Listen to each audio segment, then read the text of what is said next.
with the topic being the suit of wands or batons. It's called both, so I thought I'd talk about it today too. And you're probably wondering what the heck this has to do with spiritual topics, but I promise you that it does. The discussion, though, will be largely on the suit in relationship to the Hebrew Kabbalah, which we've talked about before. The Kabbalah, like the Christian Bible, is like the Christian Bible in that it's a set of writings on divine and esoteric matters compiled over a long period of time by various rabbis and scholars. There was no Council of Nicaea, though, for compiling a standard set of writings for the Kabbalah, so there are a lot of schools of thought, and that's over a lot of countries also. And it's ongoing. It's not just it happened then and then it was over. There's things being added all the time. And I found these two books that I have, both of these, to be terribly helpful. These Sefer Yetzirah, Book of Creation by R.A. Kaplan, and Origins of the Kabbalah by Gershom Scholem, translated from German. So you'll remember the Kabbalah tree. I know you may not be familiar with this particular slide. This is what sits above the very top of that rendition of the Tree of Life. The Tree of Life is a rendering of the process of creation based on various Kabbalistic writings. God is expressed as three sets of veils above the Tree of Life. These are the outer limits of existence and the initial impulse of creation.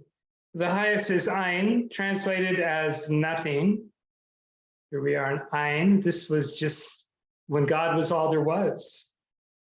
The middle is Ein Sof. Things are starting to move, translated as no limit or limitless.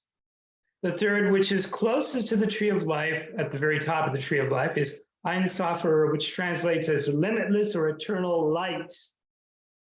The Zohar, which is one of those two books, or excerpts from that, explains the term Ein Sof as follows. Before he, and that's he with the capital H, gave any shape to the world, before he produced any form, he was alone, without form and without resemblance to anything else.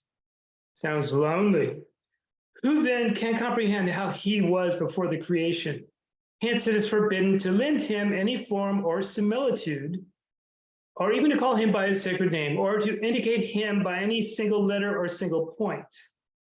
But after he created the form of the heavenly man, he used him as a chariot wherein to descend. Notice the Tree of Life descends downwards. And he wishes to be called after his form, which is his sacred name, YHWH, which is expressed in Hebrew as tetragrammaton, only you do not say it. And that's what he's talking about. You do not say the name of God. So this is above the Tree of Life. And here's the rendition of the Tree of Life you're probably more familiar with. And today we're going to only talk, because of the time constraint, about these first three spheres, or sephirot, in relationship to wands or batons. And this area here is the element of fire. Suit of wands corresponds to fire and this plane of existence, absolute. The archetypal world, the plane of will or spirit. This is where the concepts which will eventually evolve into the physical world, which is down here. This is where you and I live today. This is the realm and the element of fire. Now here's three cards from the tarot that I chose to use today, Tarot the Spirit by Pamela Eakins. The Suit of Wands corresponds to fire and this place of existence, the absolute. The Ace of Wands, which is this card, corresponds to raw spirit, raw power, raw force, breath in the void, all possibility, the essence, the soul, the intent, the potential, holy, cosmic, sacred, and inspired.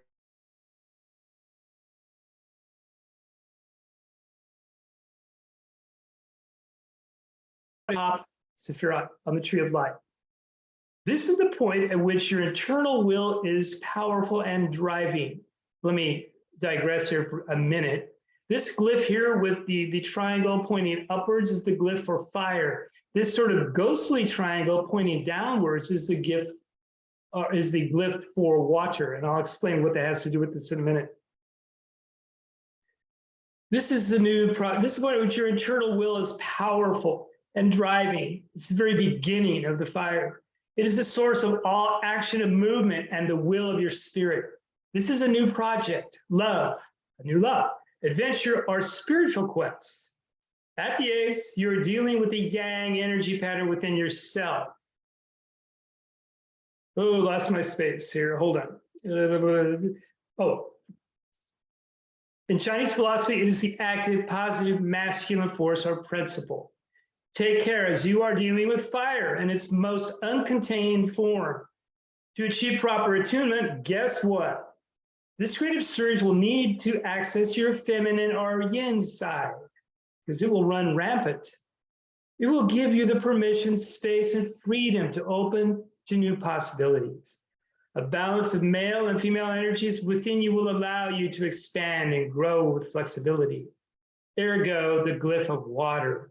This unconstrained energy needs to be tempered before it's useful to you or anyone else. A balance of male and female energies within will allow you to expand and grow with flexibility, creativity, and clarity. The Two of Wands, and they're calling these by their elemental names, but wands is what I typically going to use in the talk. Anyway, the Two of Wands brings us to the need for connection with another. Two people, two things, two schools of thought. The connection is needed and important. You're experiencing profound convergence. Ergo, the name Pamela Eakins gave to this card. This is where your energies can be refined and you can move in a more focused direction. By the way, we're in the Sephirah of Chokmah, which on the Tree of Life is not at the top, but to the right side, which is the masculine pillar on the Tree of Life. Anyway, Chokmah is the universal masculine and father force. Father. Chokmah embodies and directs the previously undirected universal yang, which is the wisdom and light energy, the masculine energy.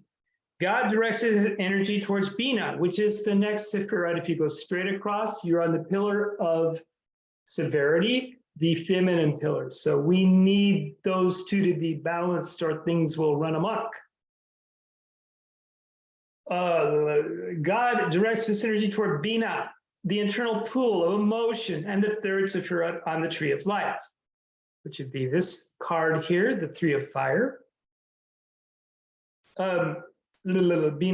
Bina. The tempering question Bina poses to Chokmah. What does the female energy pose to the male energy here? How do you really feel deep down inside? The eternal flame, and is now tempered by Bina. Now the Three of Wands, which is the third card here, indicates that the important connection has been made, something's happened that's good, and that conception or perception has occurred. Here the will to act and to change has been recognized, acted upon, and received. In a sense, a birth is underway. This birth of light is symbolic for the rebirth or renewal of the self. Bina is the mother form. Remember, Chokmah was the father form. Our fiery will has become contained, monitored, and nurtured, tempered in the watery womb of Bina. And the Tao Te Ching, the oldest Taoist text from ancient China, philosopher Lao Tzu says, Tao gives birth to one. One gives birth to two. Two gives birth to three. Three gives birth to 10,000 things. The 10,000 things uphold yin and embrace yang. They are balanced. They harmonize. They harmonize through blending these vital breaths.